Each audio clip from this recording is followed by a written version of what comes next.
Illuminati, Neuronins back, slicing through the noise with a culture attack. Pop culture, films, and the world we see. Deleted scenes, where the truth runs free. Take care, stay strong, we're breaking the mold. Be safe, stay healthy, let the story unfold. From watch parties, reviews to the news we spin. Deleted scenes, yeah, this is how we win.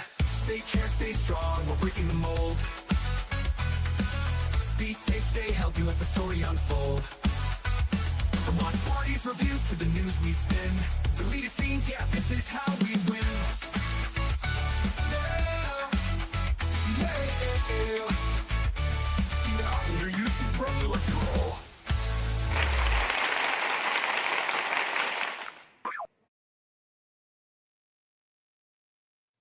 Good evening, ladies and gentlemen out there in YouTube land. I am Deleted Scenes, human being American and YouTube Ronin, and I'd like to welcome you to tonight's episode of the Mystery Movie Night podcast. Tonight, we control the vertical, we control the horizontal. I want to say hello to everyone currently following along on X. I can't see you, but I know that you're there. I do want to say hello to one or two people who've joined us here in the live chat so far. Faithful Blue Wrench, channel member of the Bird Woman of YouTube. Watch out for her channel, Fluff Chick Productions. It's Connie Cleary. Spider Unlimited is with us. Good to see you. Iron Herder is with us. Channel member JPRPH1. All right.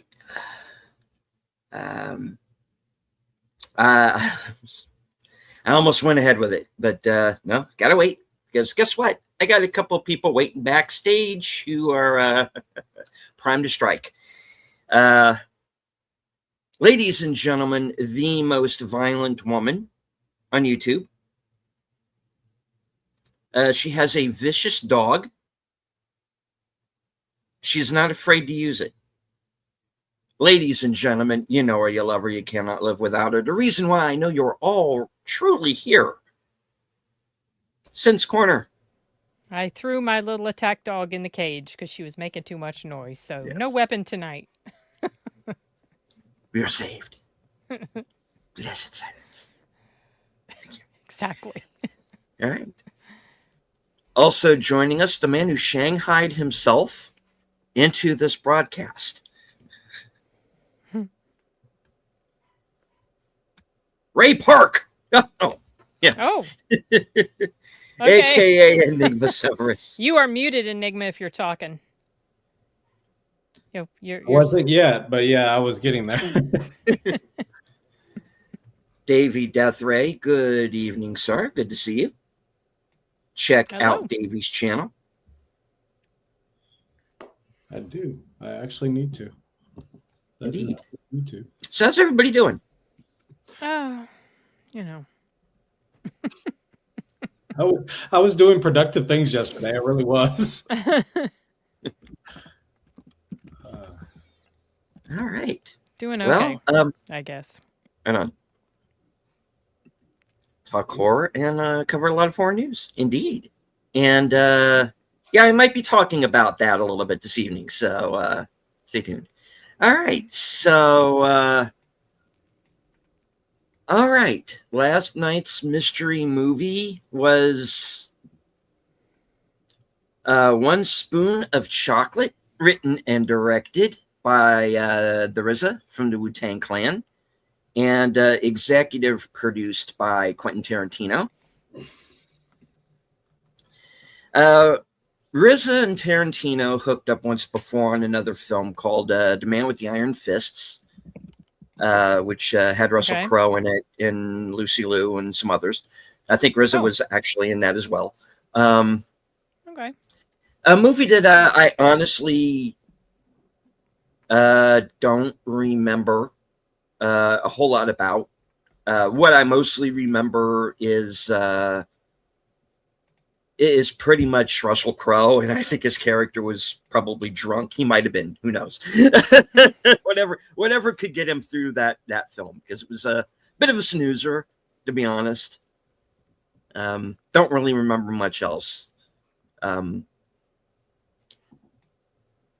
Now, I don't think I ever heard of that one. yeah, it goes back a while, and Okay. anyway. All right, so one spoon of chocolate. What is it? What is it about? Okay, you have a character Randy, played by Shamik Moore, who, if I remember correctly, is the voice of Miles Morales in the Yep. Spider-Verse films. Yep. He is a war veteran. When we meet him, he is being released from prison after, I believe they said 3 years, on an assault charge, which they kind of imply might have been trumped up a bit. And he goes from New York to Ohio, and there's the whole sort of first act odyssey of him going from New York to Ohio. And he is there to, because he has family there. He has 2 cousins, one who meets a very sticky end at the very And the beginning of prologue. Yep. Mm-hmm. the prologue of the film. Right. But he has another cousin who he moves in with. And comes very quickly to find out that this town is pretty much lorded over by a racist sheriff. His even more racist son, and pretty much all of the other racists who are racisting around the town. Yeah. Bunch of racisms going on. Racism. Yeah. I'm going to say this up front. This movie, between this and Slanted, this pretty much blew my faith in film. Well, you haven't seen Night Patrol yet, which incidentally, incidentally, the cousin, who's alive, who was the one that didn't get killed in the beginning, he played in Night Patrol. Oh yeah. Oh, okay. I was wondering where. So I'd heard that name before. Yeah. I don't. Yeah. Oh yeah, the name Night Patrol. It's on my list of worst for the year. Well, the cousin. Yeah. Well as this is also going to be on my list of worst for the year. The first thing I wrote in the prologue scene, when it's showing the cousin about ready to get his organs removed, or getting his organs removed. Because that happens. And and he's looking up at the wall and it's showing pictures of slaves. Yeah. At auctions and all. So I'm just the first note I wrote was, the first note I wrote in my notes was, "Oh God, not again." Yeah. That was the very first thing I wrote. I'm just going to put this banner up right now. Yeah, I don't care. This movie was not. This movie was not good. You miss nothing out of this thing. It's the characters were very caricaturish and cartoony and over the top and one-dimensional, and no nuance at all to anything. It was just like no. And the cinematography wasn't great, and the choreography of the fights wasn't that great. And I wanted to like it because I like Moore. I was interested to see how well Paris Jackson would perform, and I found. Oh, is that who that was? Yeah, that was Michael's daughter. The Micah Monroe clone. She's prettier than Micah, but yeah, that's her. Okay. And I found myself wishing that I found myself wishing that I would theater hop to the Michael showing in the very next theater and rewatch that movie for the third time, because that would have been a much better experience. This one was the depiction of the American flag instead of an outright Nazi flag, but it's basically like a Nazi symbol because they have the eagles and everything. Why in the world did Quentin Tarantino attach his name to this nonsense? At least I know I they're think, friends. I know it's because they're yeah, friends, but the story is absolute crap. It was so I bad. It was so I think cringe.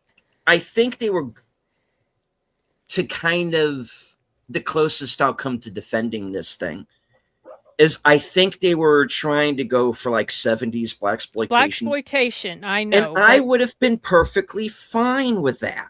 it was This is not a movie to be putting out right now. Not with no, everything that's been going on. no. And This on is the top of wrong week for this Well, shit.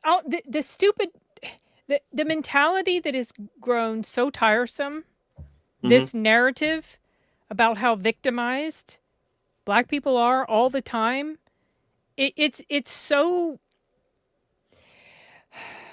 overused, and it's nothing but divisive. It's not at all looking at the ugly reality of the way things really are, and it's not as cut and dried as something like what we're given in this stupid ass movie. And that whole dumb speech they were having at the end about the founding fathers and the forefathers, and then that white guy's going off about how we raised you, we took you out of Africa, and we did. It's like it was so cartoony. I did I couldn't. It was really, it was so bad. And As this thing is getting like sorry, Enigma. This thing is getting like 4 and 5-star reviews across the board on Letterboxd. And honestly, Oh my gosh. Okay, of that course. does not shock me. they're being too nice because so I was trying to start comparing this to which movies it might be related with or whatnot. The only other one that there are plenty that go along with this, but Rosewood from 1997 with Don Cheadle, Ving Rhames, that one was a powerful movie because it was a timepiece, and you can see that people don't have options to leave. But here, you're placing this same situation inside of a modern day setting that has no business whatsoever, and it's just like, this doesn't work. Same thing with Slanted. That's why the narrative of Slanted didn't work. Yeah, because it was acting like reality wasn't a thing at all. It was acting like a movie that should have been something that took place in the 40s, 50s, whatever, during a time where that sort of sentiment was heightened in a lot of people. But it's so out of touch, and I think it's just pretty hateful. And it felt like it was just an excuse to see how many times the N word could be thrown around. Mm-hmm. And it's like, what the absolute hell? It just felt mean-spirited. It didn't feel like anything that was done to make you think about whatever the message could be. It felt like it was just something to make you cheer on the killing of a bunch of racist white people. Yeah. And the even our main character has no this is just one of the things, but it's like he's hiding out for 2 weeks inside a small town. It's like there's no way you're going to be able to hide out for 2 weeks. Nobody knows to ask where you're at. And your preparation. You mean when he was in the garage? Yeah. Cooped up? He's hiding in the garage for 2 weeks. Yeah. It's like your entire preparation. You spent 2.5 weeks preparing dummies to be able to practice your fighting skills for all of 5 minutes. I was like, this is not none of this is realistic. The stupidity from start to finish was just, I was like, this is bad. Well, even the racists were so over the top. It was just so, it's like, what? You can't even write these people good. I don't know. I don't even feel like I have adequate words to express how utterly ridiculous this film was. They all do it. Even the even faux Skarsgård, as I call him, because he's so obviously trying to. Yeah. Well, they have these black dummies that they beat up on.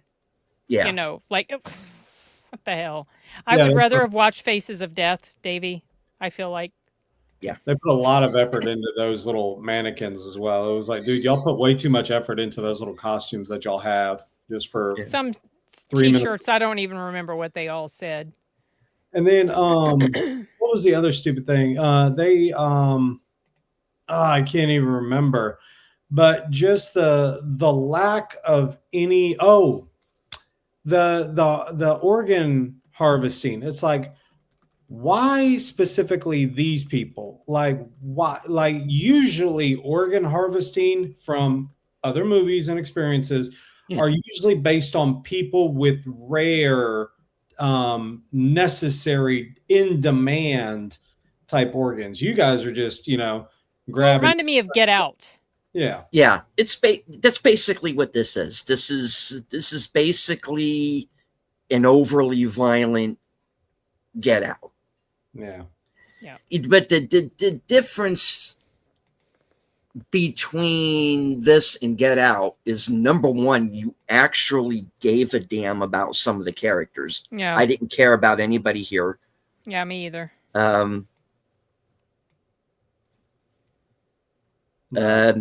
Daniel Kaluuya actually has some charisma to him. You wanted to see him get out of that situation. He didn't deserve to be there, And You talking about the cousin? You talking about the Yeah. cousin?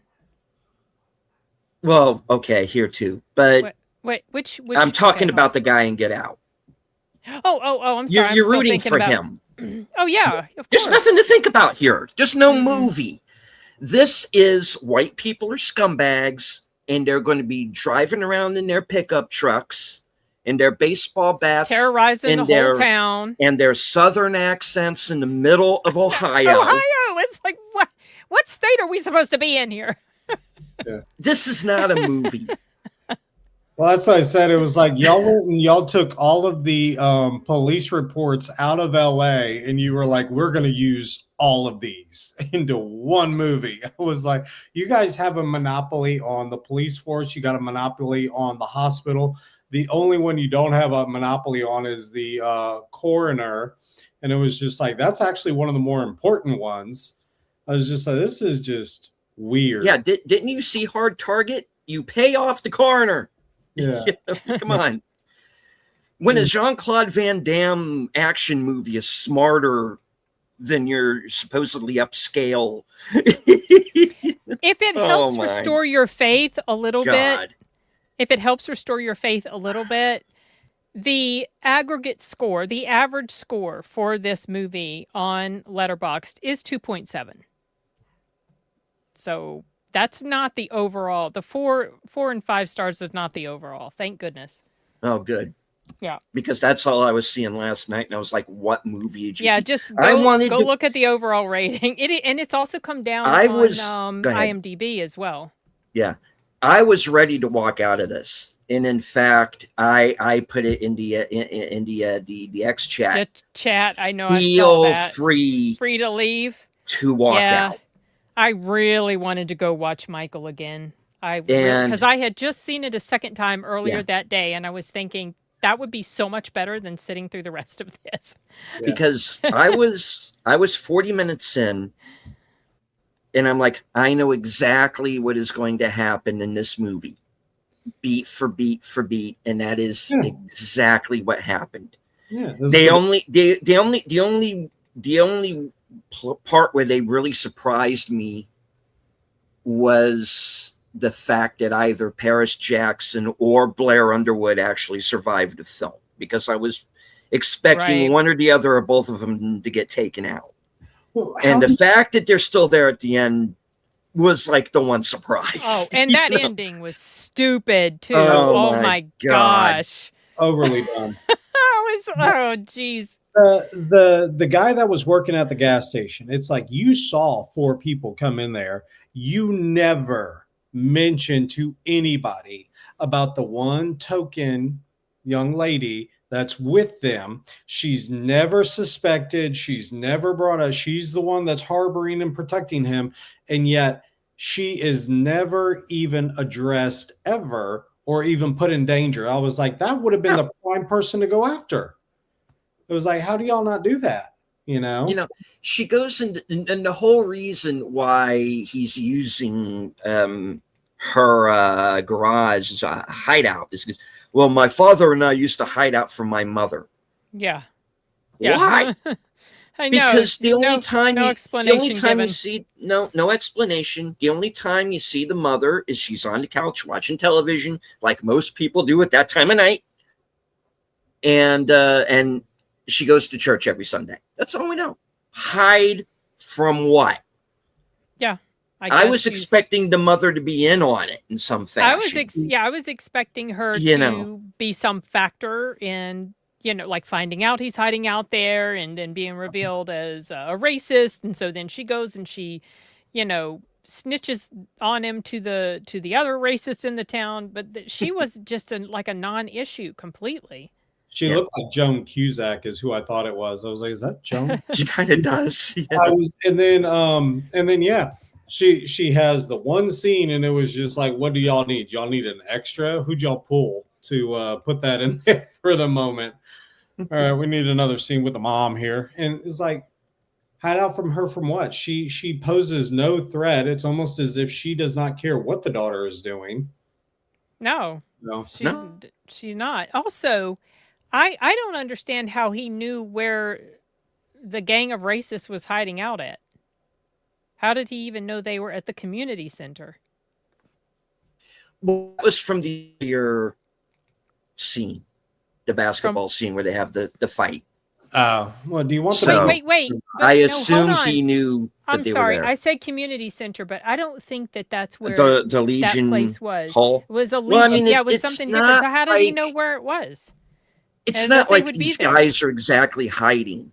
That's true, They but are he didn't go around town a lot. no. So how would he Okay, know? I would like to address this, and hello to Nate. Hey, Nate. Is this a Quentin Tarantino movie, or is this someone else's movie he just put his name on to get released?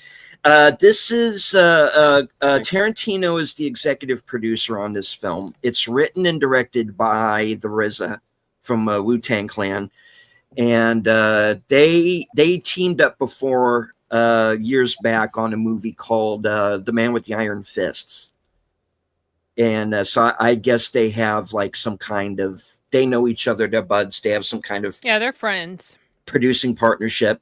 Like I said, I wasn't a big fan of that movie, but there's nothing offensive in it. I sat through it. It was fine. Just in one ear and out the other action film. That's all.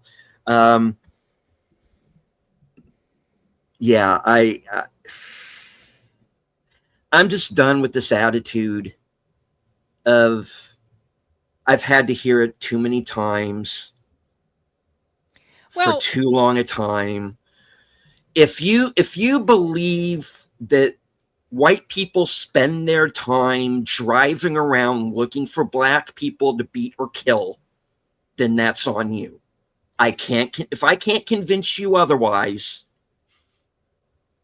then that is on you. If this is what Hollywood wants to make it. Well, I wash my hands of you. it's a film that, again, like Slanted, pretends we're still living during the time when things were bad like that in a lot of different areas. And the thing is, it wasn't even like that everywhere. And most people were not like that, but it was a thing. But it's pretending like it's still this big, huge thing right now. And it isn't. In fact, if anything, a lot of it is headed in the other direction. So it completely ignores that reality that is happening right now. And honestly, a lot of this stuff just feels like something I've been aware of for a long time, that there's a lot of money to be made in keeping racism alive. Trying to keep it alive. Wasn't it Thomas Sowell that said it was on life support or something like that? I'm pretty sure it was him. And it's good for business. Can't let it die. Yeah. Hello to our man from the future, Sashi. This is dear Hey, God, Sashi. not another Wu-Tang movie. Yeah.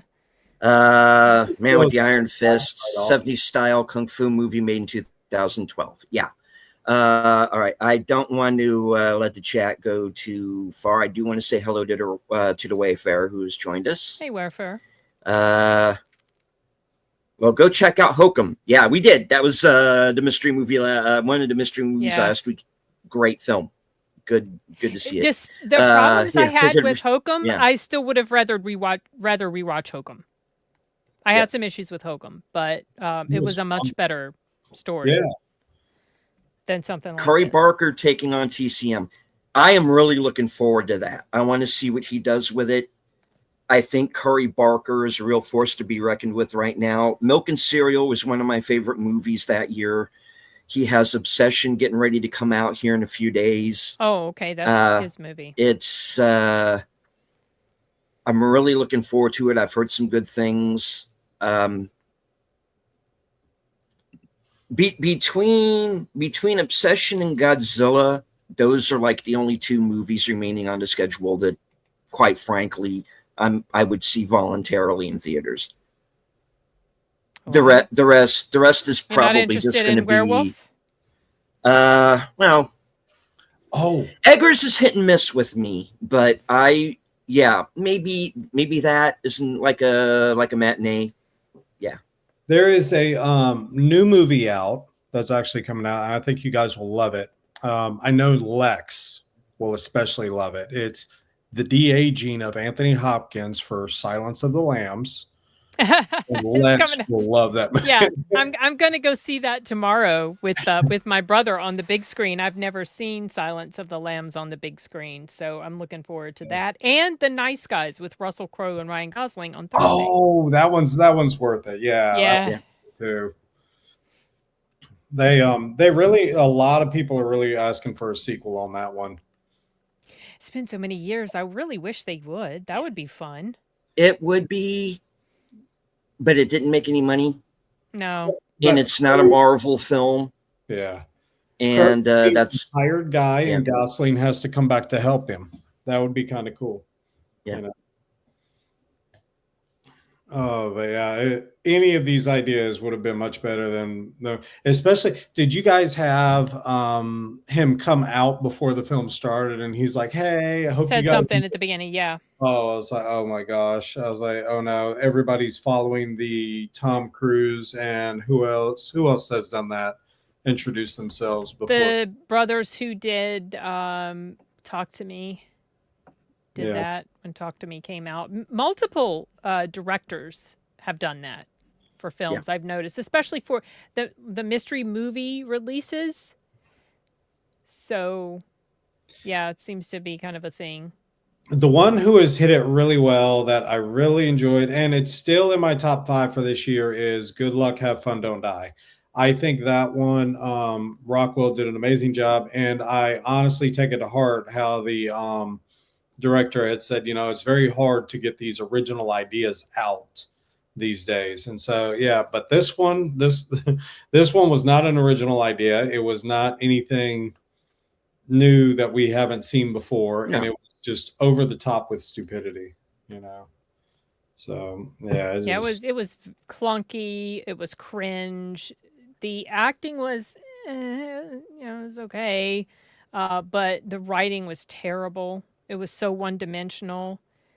Well, and the plot holes, the plot holes, the logical thoughts you would have had as to, all right, this is what needs to happen next. And nope, that did not happen. Like the amount of you're going to get bailed out. The guy gets bailed out in the middle of the night. That should have been a high questionable thing because you always have to go before a judge. But it was because he was going to drop the guy off. It was very obvious. Mm-hmm. That had nothing to do with, they weren't doing anything above board. He was going to drop him off so he could get beaten, killed, and his organs taken. Yeah. And the thing is y'all talked about it before. The kid is the son of the police. You don't think he has control over the prison and y'all's head should have been on a swivel from the very first moment of the fight. Y'all should have immediately already started rounding up the wagons, and nope. Y'all did not do any of that. Y'all played dumb throughout the entire process. I was like, you are not a military dude. There is no way you went through military training. There was no military bearing No. about them. Just because you're walking around wearing camo, that's not enough, son. You got to prove to me you're doing more than that. Sashi said this. I agree with this absolutely. I'm getting tired of rich people in Hollywood complaining of how bad they have it. That's why the international market is crashing. Yeah. Agreed. You want to know why you have no box office? It's movies like this, folks. Nate says, and I actually don't even like the term racism because we're all one race, human race. Exactly. That's why I say human being at the beginning of every show. It's true. But we're different ethnicities, one race. Yeah. Racism is just a form of tribalism, which people have always engaged in. It's just another word for tribalism. So it exists because people, there's like this tendency with humans, they want to congregate with their own, and outsiders are deemed a threat, a problem, whatever. And obviously, it happens with things like religion. It happens with different nations across the world. I mean, it's just human beings are weird creatures. I am also very curious, and hello to Lieutenant Giratina. I am also very curious as to what the inspired by true events. Yeah. I was thinking about looking that up. Okay. Uh-huh. Yeah. Did you get your information from the same place Pam Grier did on The View? Oh my gosh. I can't believe that was so disappointing because I like Pam Grier, but it's like, what the hell? Come on. But apparently she don't like us. Hello, Rachel. So much so that she comes up with false narratives, blatantly false narrative. Hey, Rachel. The movie Molly's Game is what I honestly believe Hollywood keeps going back to. Now, here's the example I'm giving is Molly's Game is actually based on a real life event, and Tobey Maguire suffered greatly due to his real life actions. So that movie has a lot of merit as to the events that took place. Now, the big thing that Idris Elba said in that film was that Molly Bloom had legitimate evidence on everyone in Hollywood. She had it to such a degree that she would put J. Edgar Hoover to shame, is what he was saying in the film, which I honestly believe is true. I was like, she had enough evidence on her hard drives about who didn't get the role, why they didn't get the role, what type of racism is going throughout all of Hollywood. And it's almost as if Hollywood is making these films for themselves based on who they dislike and it's a private competition, and all of us as the audience are just sitting back like watching this entire fight unfold over the dumbest things. And it's just like, and this is what we're getting, like it's no longer about the audiences. So okay, I just looked up what were these real events it was inspired by. Systemic racism, police corruption, disappearances, and exploitation of black bodies. So not a specific, actual event, but sort of a collection of everything. Yeah. Okay. Mm-hmm. Yeah, I figured. All right.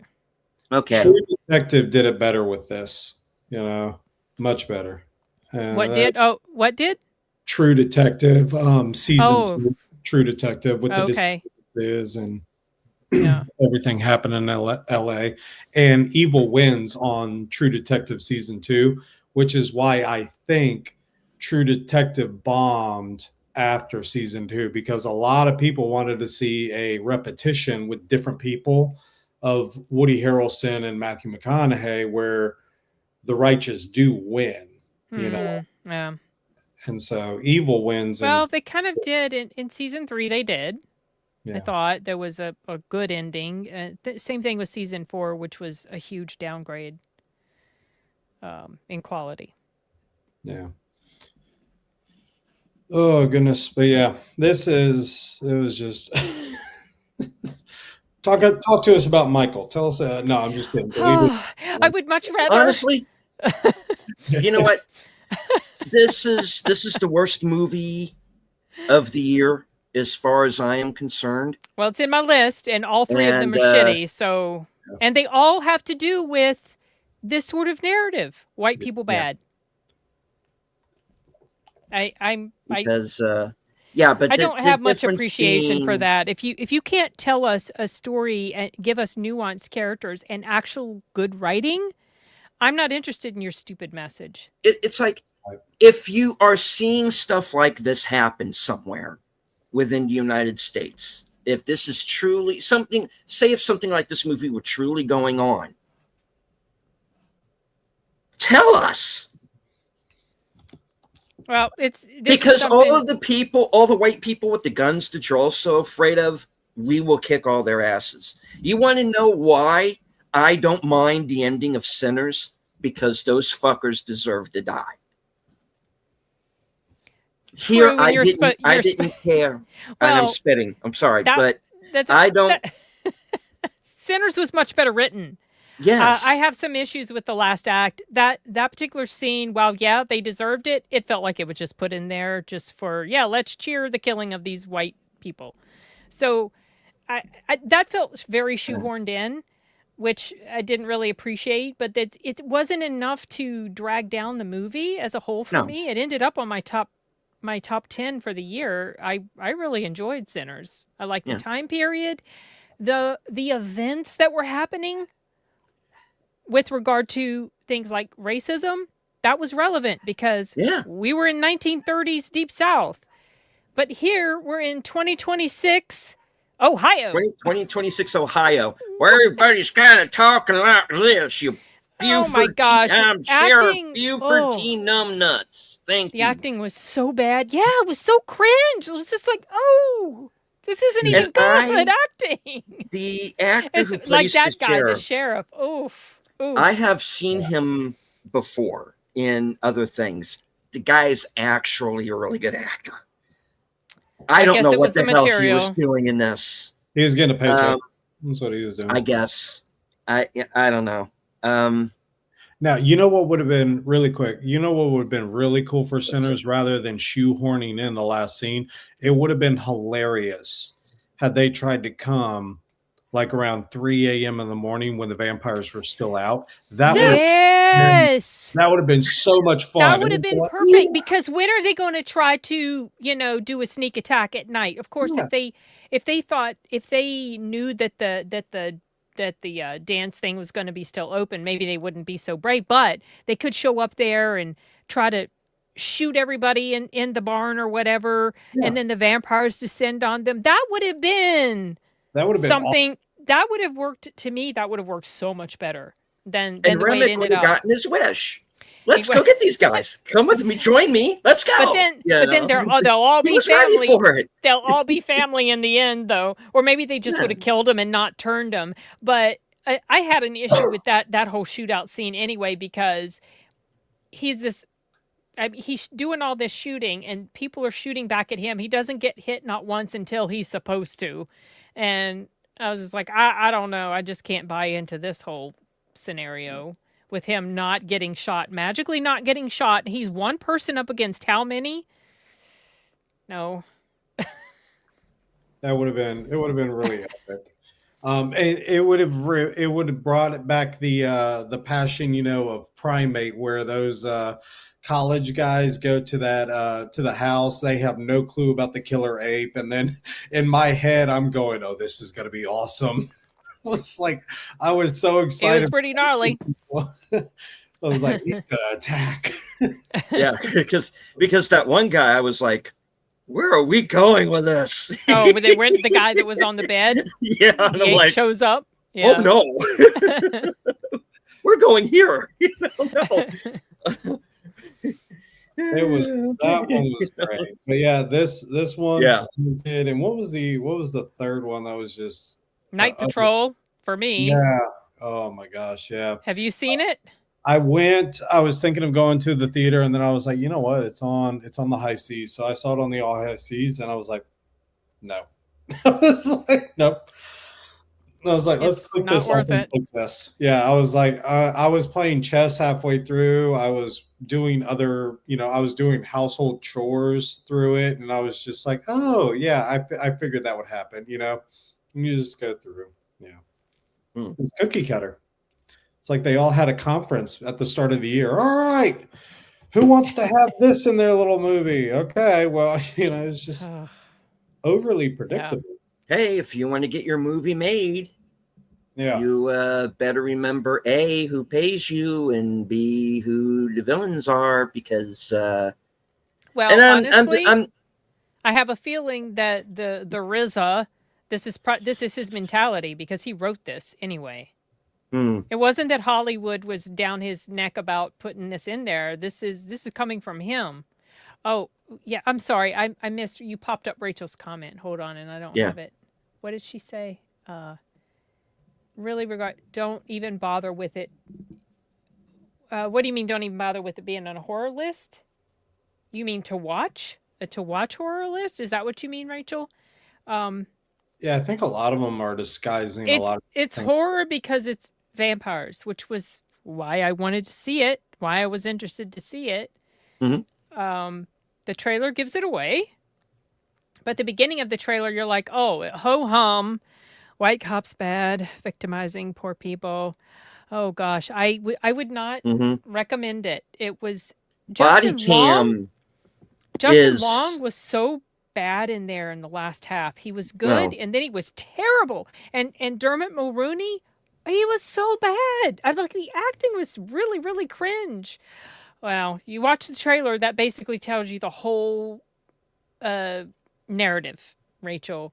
And when I saw the first part of the trailer, I was like, nah, not interested. But then it revealed there are vampires, and so I thought, oh, okay, this could be something up my alley because vampires. But no, Day it was Shift bad. did it really well. Day Shift was hilarious. They knew very clearly that it was unrealistic, but they at least had a storyline, a purpose. Jamie Foxx carried it along with Dave Franco.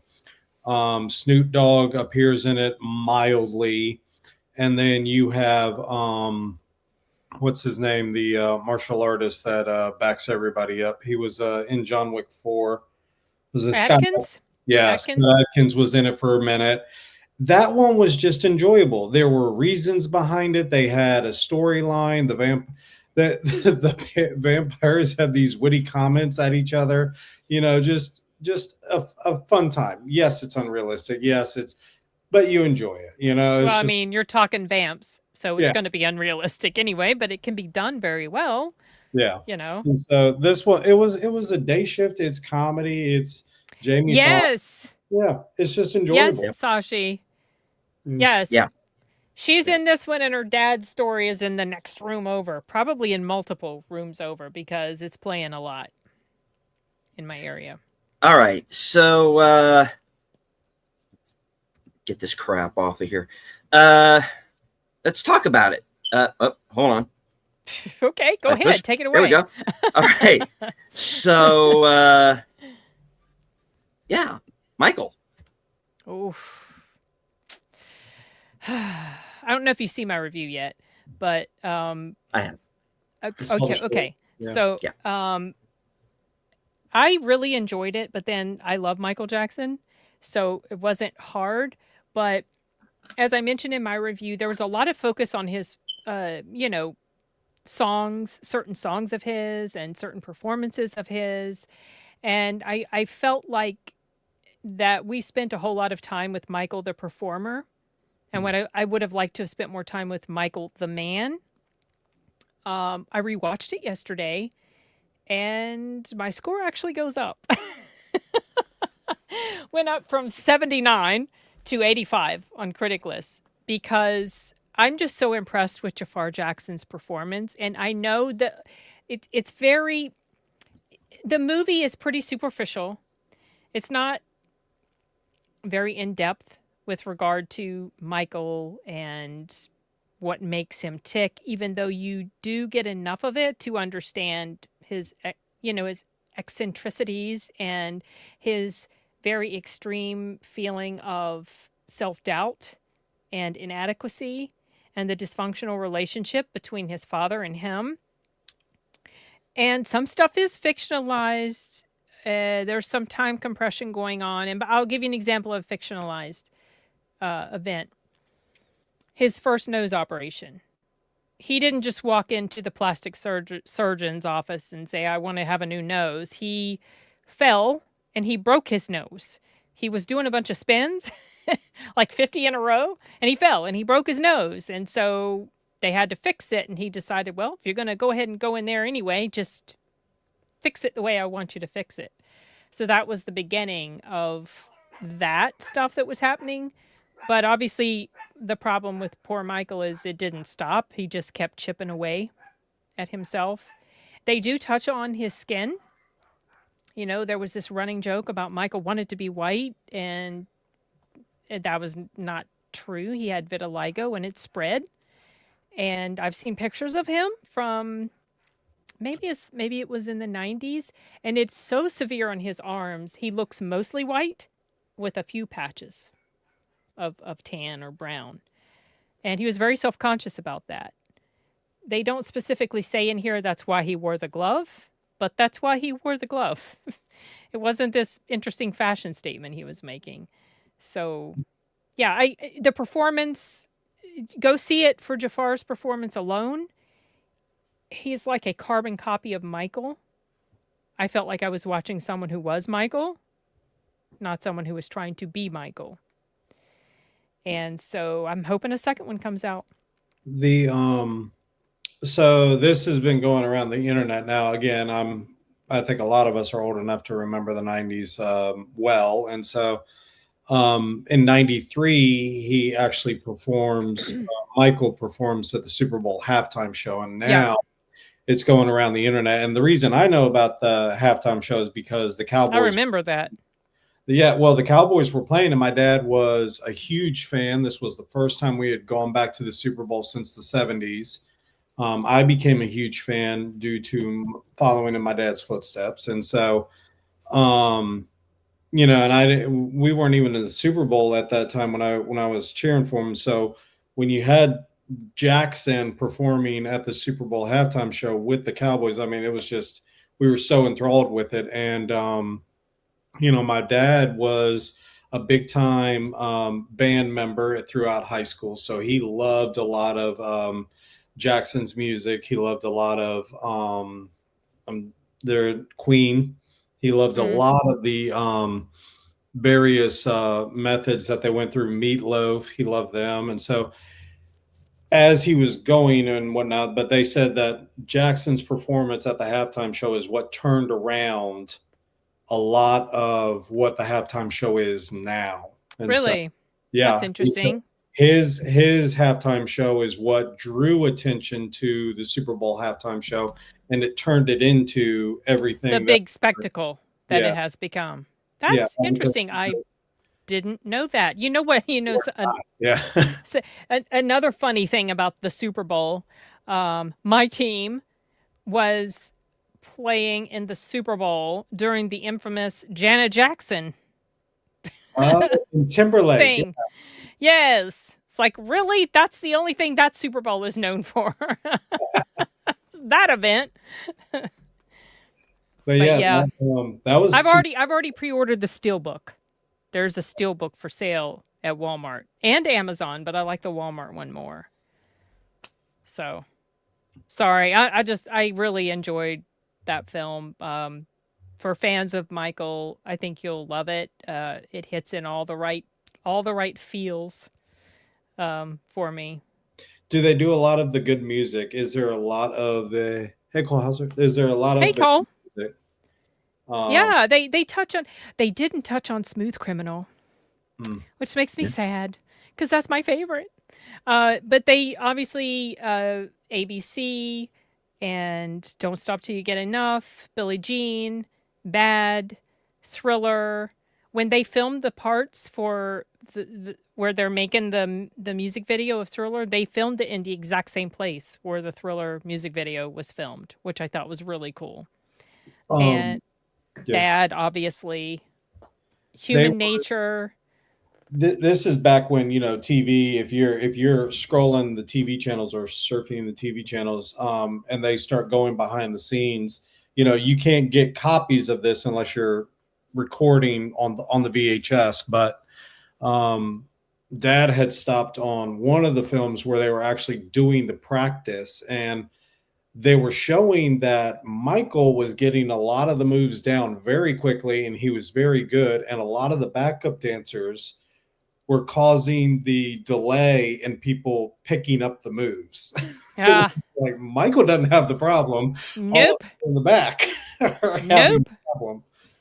I mean, the talent, this guy, he was phenomenal. The talent that he had, and I mentioned in my review, we're never going to see another person like him. It's just, I don't, it's never going to happen. And what's really sad to me is that he had this amazing talent, and in so many ways, I don't think he was very, very happy a lot of times. So, yeah, to me, he's a tragic figure.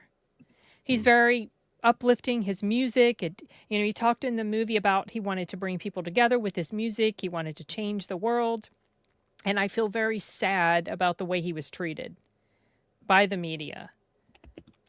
And he just became a laughingstock, and I think that hurt him terribly. And I think a lot of people just didn't understand him. Yes, he was different and he was odd in a lot of ways, but he wasn't like most people. He just was, he was special. I don't think they have, Ian. Like I said, I think he somewhat started that jolt for a lot of artists to want to go and perform at the halftime show. But like Cole Hauser just said, a minute ago, it's argued that Prince most likely had one of the best. And it used to be at a time, now it's not anymore, but it used to be at a time that people were competing to deliver one of the best halftime shows. But I think Jackson still holds one of the top ones, and Prince is argued to be, yeah. And then I don't know of any others. I know Eminem, Snoop Dogg, and 50 Cent had done a great job with theirs. But yeah, a lot of people I think recently have tuned out on those halftime shows. That's right. Yeah. He makes a funny comment about Prince in the movie that made me laugh. When I first heard it, it didn't fully register what he had said. And then when it hit me, I had like this split-second delayed reaction laugh to it. So yeah. I'm glad it's doing well. It's probably gonna have to make close to $600 million though, just to break even, because its budget was pretty big. Well, it outdid Project Hail Mary, apparently. In its first weekend, yeah. Yeah. So it overperformed. The Hail That's Mary. true. He did, Cole. Yeah. A lot of people abandoned him, and Trump didn't. Yeah, sad. Shakira and J-Lo were the best for obvious reasons. I thought they looked absolutely ridiculous, but then I'm a girl and I think that behavior looks dumb. I don't like it, but I know guys can like it. I'm not one of them.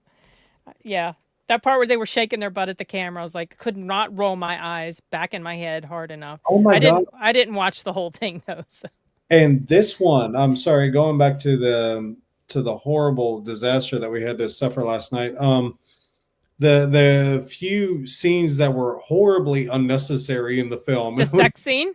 Yeah, you could have inferred these things, but no, it was like, no, they had to go all out. Okay. No.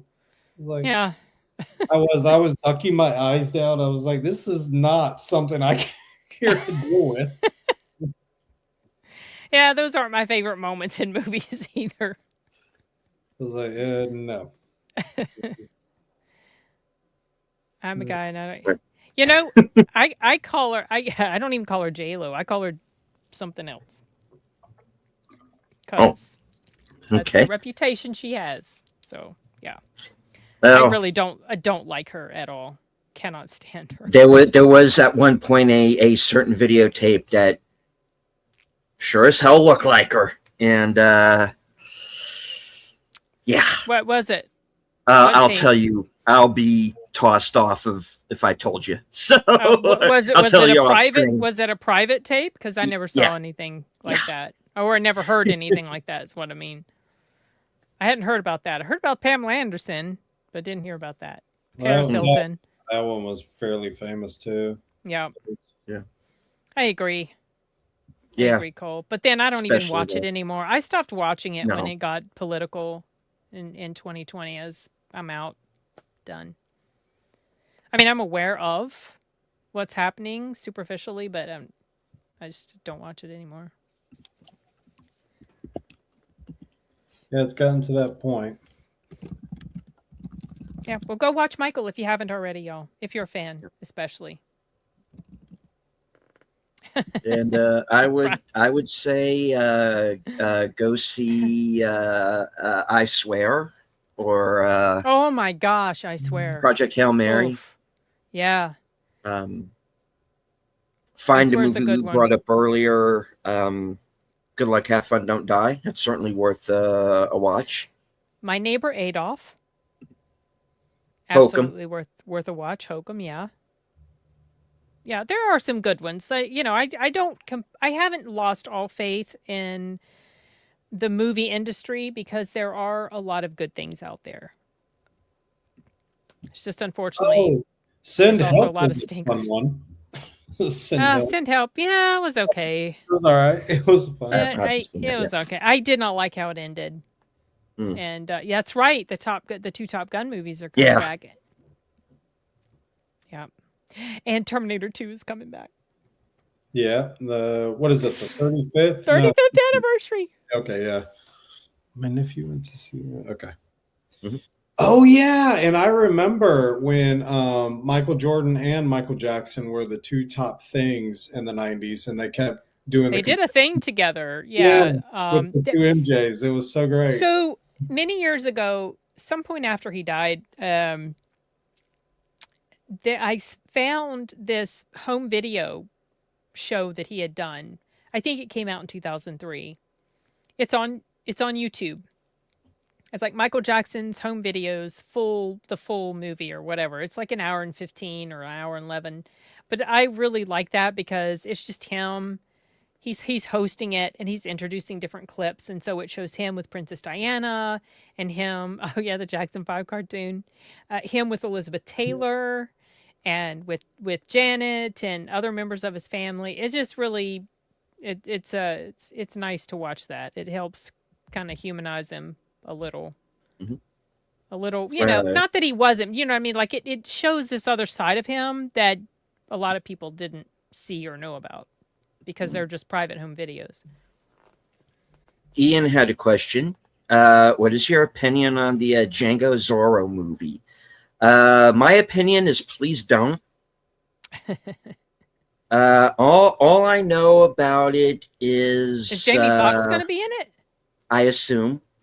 And Antonio Banderas, who's going to be Zorro? I mean, they're talking about that Manuel Garcia Rufo fella Is that from Magnificent Seven and Luis Vasquez, and he's in the new Jurassic Park as well.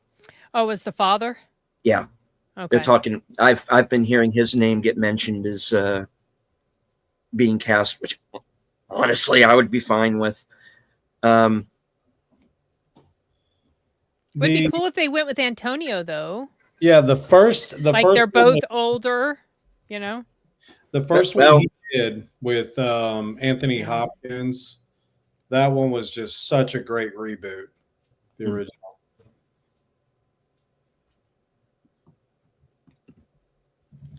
We'll see. Hopefully it's good. I know. The only other thing I know about it is Tarantino is not involved, but he has given his blessing to it. So, and quite frankly, after this, I would be fine if he maybe left for a little while and just enjoy Tel Aviv.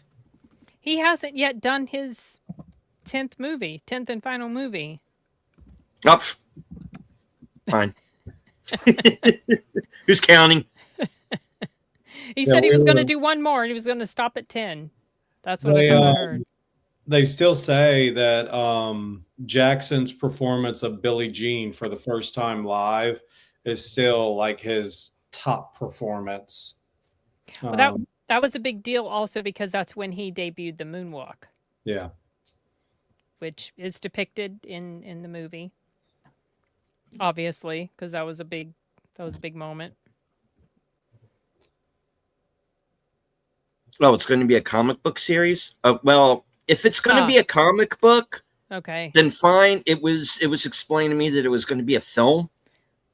I saw something about it on Twitter and showing comic images, but then I didn't read fully. So when you said what you said, I thought, oh, okay, it was supposed to be a movie. All right. Well, whichever. I'm not really in a hurry. Say was one of my favorite Jackson videos. Yeah, with Paul McCartney. Yep. Well, and wherein Paul McCartney said to one Michael Jackson, you should get into music publishing. And then Michael Jackson says, I bought all of your songs. Yeah, he did.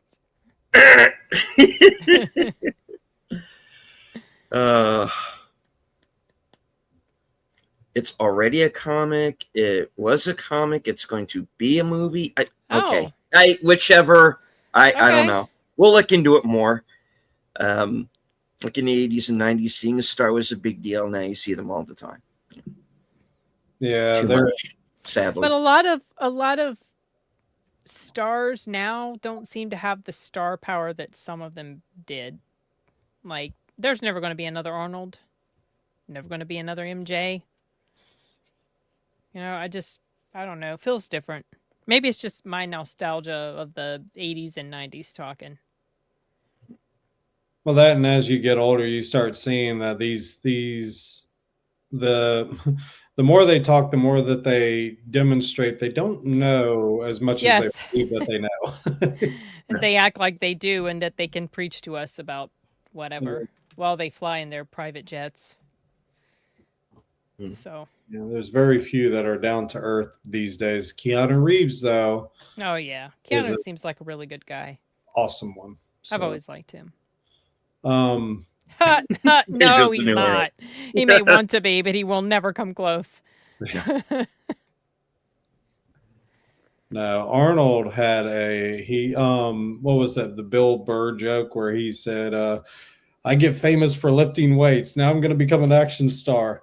Now I'm going to marry Kennedy. He goes, how many lifetimes would you need to have to do what he's done? Right. I saw that. I think I did a reaction to that as well. That Bill Burr bit. There's our time, you guys.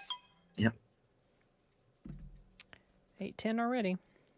Yeah. We were able to fill up the time with just that. Good Lord. Oh boy. Okay. Glenn Powell seems the closest thing to a modern movie star. I got nothing against the guy. I don't. If he's going to be a lead, he needs to choose some better films. And I liked How to Make a Killing, but I seem to be in the minority as far as that's concerned. Running Man did okay, but tell us your word, Sin. Tell us your favorite word with him. What? With Glenn Powell? Smarmy. Smarmy, he does. His little grin. And the thing is, I like Glenn. He seems like a really nice guy, but he does this thing with his mouth when he grins. I want to like get that look off your face. It's very annoying looking. I felt that way in Running Man. So he'd be a perfect Duke for a good G.I. Joe live action. And Cole would know. I agree. I would like to see someday a proper G.I. Joe live action movie instead of whatever the hell that was we got. Keep Dennis Quaid as Hawk, though. I was fine with that casting. He did great in War Machine. He was but basically he was basically playing Hawk in that too, you know. So yeah. Um, what if it's just his face? What is he supposed to do? And then Sashi I says, know. well, he does have a I- punchable I, face. I know. The thing is, when I did my review for either Running Man or I think it was for Running Man, I mentioned that I know he can't help it. It's just the way he smiles, but there's something about the way that smile comes together that just grates on my last nerve. It's like when he's trying to be snarky or sarcastic and he gives this, you know how his mouth does. You know his mouth. You see what it But looks the like. Michael Cera scene where he's in Sarah's house and he goes, "You brought me upstairs just to go down the little pole." He goes, "So we could go down." So stupid. But I enjoyed that film. It was dumb but fun. It was much more book accurate than Arnold's film. I still haven't seen it. Well, you know, the Colin Farrell version of Total Recall was more book accurate too, and everybody hates that movie. Everybody hates it. Yeah. Give the people Probably because they're comparing it. They're, like what happened with Running Man, they're comparing it with the movie instead of the original source material. Mm-hmm. So, where is definitely looking forward to the Street Fighter movie, and the guy who's playing Ken is going to be playing the young Rambo. Yeah. I'm not against the original Street Fighter with Van Damme either. I was a fan of that one because, again, it was 90s. And again,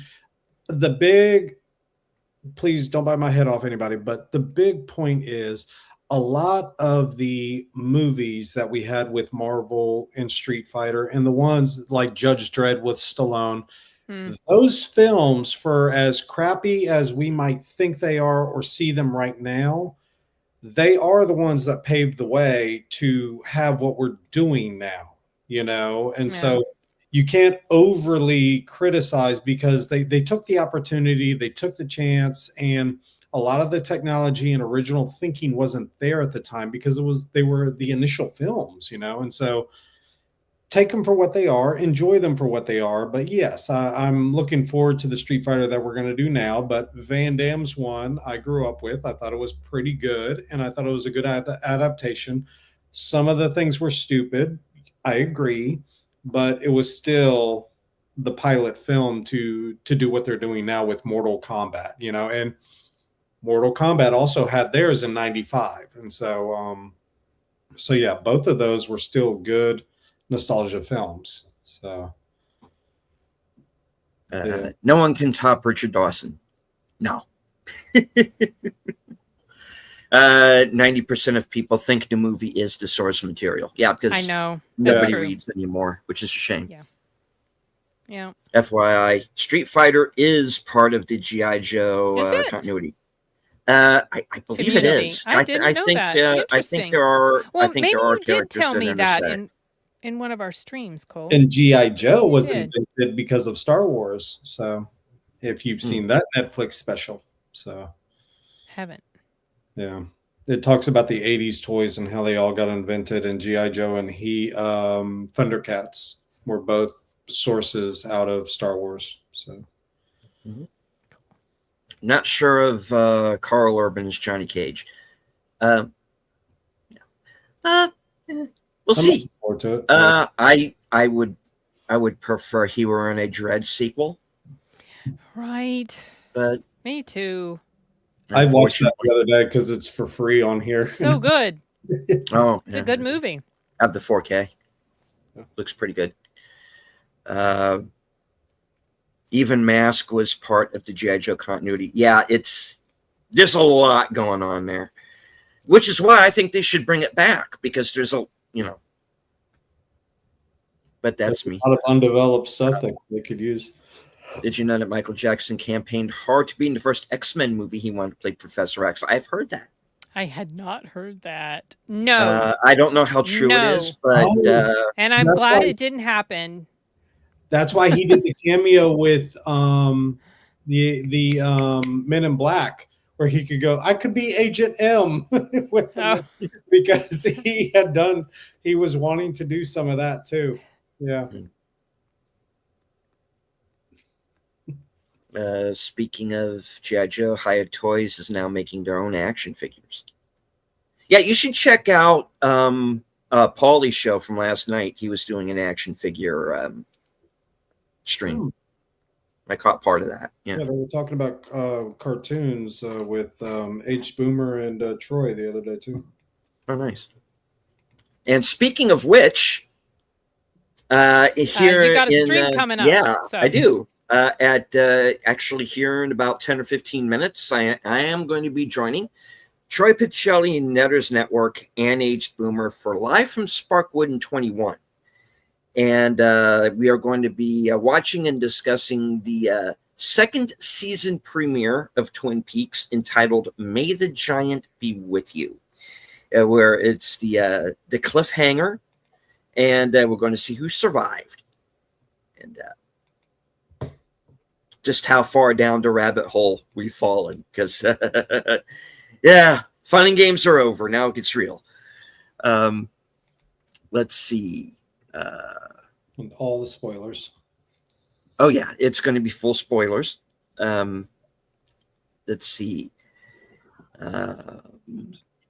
What else? Thursday at 5:30, I am going to be joining Outlaw Bill for a new show that we're doing called Comedy Greats, and we are going to be watching The Replacements with Keanu Reeves and Gene Hackman. Later on that night will be my program Coming Attractions, where you get to find out what I am going to be doing in the next week, up to and including my next 2 appearances in a row on Films with Friends. This Friday night over on Al's channel at 8 p.m. We're going to be watching Down Periscope with Kelsey Grammer. And on the 15th, The Way Out.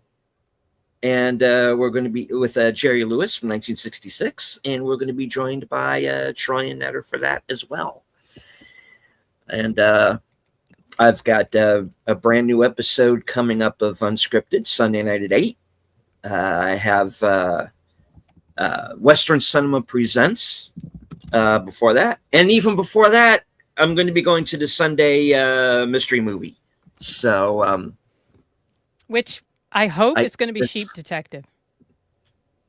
Oh, that would be so great if I think it's probably going to be. Yeah, I hope so. I'll be in New Jersey at that time, but then there's also one on Monday. So. And Corey apparently is getting more films, thankfully. Poor Corey. Nice. He's been. I know he's with Marcus, and so they don't. It's not always a thing. Same thing with Cinemark. Cinemark doesn't get mystery movies all the time. Bonzo Kilborn says, I want to make a horror comedy movie called Spoiler Alert, where a crazy super fan goes after a critic for giving out spoilers. I like that already. Hey, man. It'd be better than go for it. Please. You know,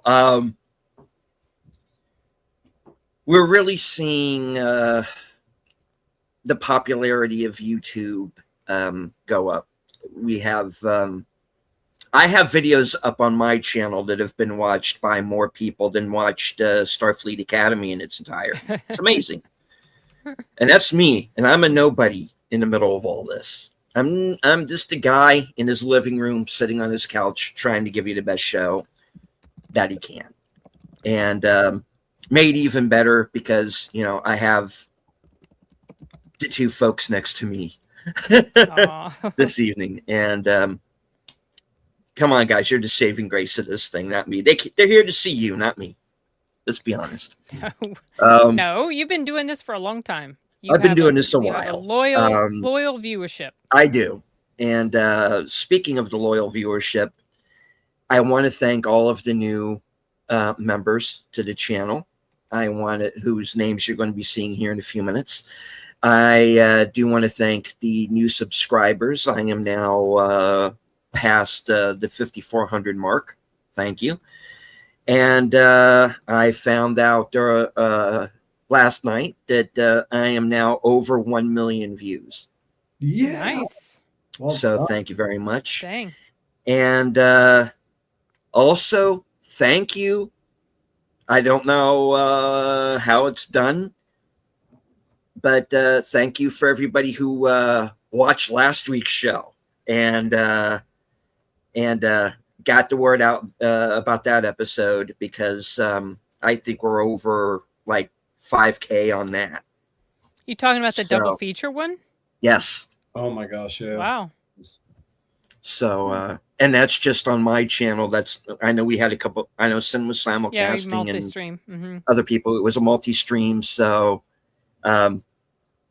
thank you all for. I mean, we can promote a show, but that only goes so far. It is also word of mouth that helps. So thank you all for basically making this show possible. Being a YouTuber, especially on our level, is not easy. We just have to like put ourselves out there and hope that we're making content that people will enjoy. And I've had people tell me that I'm encouraging them to go on and create other things, which I'm very happy about. My channel, we're a big supporter of I keep saying we, it's mostly just me, but I'm a big supporter of independent creators, and I think this is the best place to be right now.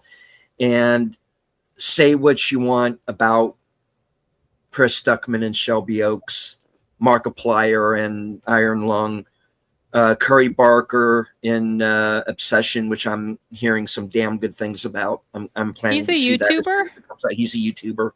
Oh, I didn't know that. Okay. Of course, the Philippou brothers that we were talking about earlier will Yep. talk to me and bring her back. Yeah.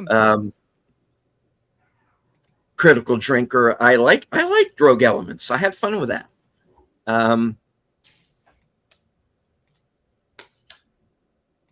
This is the place to be, guys. I really do honestly believe that. Eric And, Ripa with comics. Ripa, yeah.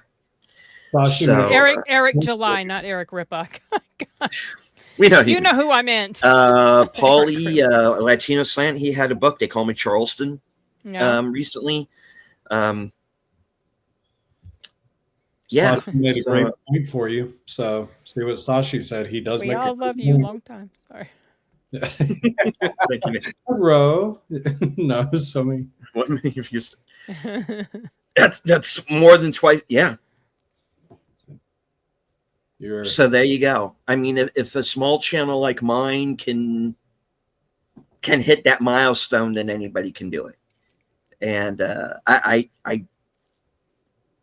don't know exactly what hitting 1 million views does exactly, but I guess I'm about to find out. So, all right. Enough of my yakking. Sin, what do you have coming up? I just released my review for I Swear, and my review for Michael went up last week. And on Friday, I'm going to be on Corey's channel, Wilkie's Movies and Music, to talk about space movies. And on Tuesday, I'll be back here in a different location, but back here, talking about hopefully Mystery Movie Sunday and Monday. Right on. So that's the immediate stuff. Enigma. immediate stuff. Well, we're obviously doing the mystery movies again, and I am tomorrow night helping Miss Rachel, and she's going to be going over all of the in-depth movies that she's gone through in the month of January. She's done an awesome job. Like, she's seen a lot that I was not expecting her to see. So it's like, Oh I yeah, need to do my homework. she So- invited me to that too, but I'm going to go see the Silence of the Lambs movie. Oh yeah, no. I couldn't So, couldn't join. Have fun with that. Yeah, I'm gonna support on that one. I can't wait to hear all of her input, her insights. It's gonna be really awesome to see what she's grabbing, from all the films. So those are the two big things. I don't know. It's not my favorite, but I'm not huge into space movies, so we'll see. I've got to refresh my memory, you guys, Galaxy about Quest space Block. movies that I like. Project Hail Mary will probably be on the list. All right. So we do have to go ahead and wrap it up here, unfortunately. But I do want to thank everybody who was in the live chat. Anybody who might have been following along on X, I can't see you, but I know that you're there. Anybody who comes along on this broadcast later on and watches the replay, Please make sure to hit the like, share out the stream. Have you seen One Spoon of Chocolate? What did you think? Have you seen Michael? What did you think of that? Or if you have any suggestions for us for movies to see that we might not have talked about on the show yet, let us know. And also, of course, thank you, Sin and Enigma, for joining me this evening. Of course. Anything you would like to say always. before we wrap? Go watch a good movie. Go watch Michael. Yes. Right on. And joining us at the end, hello, Logical Spark. Good to see you. Hey, Logical. All right. So, as I always say at the end of every broadcast, from HQ and all points north, south, east, west, and beyond, good night. Take care, stay strong, be safe and healthy, because this is how we win. Stay on my channel, live from Sparkwood 21, coming up next. Bye.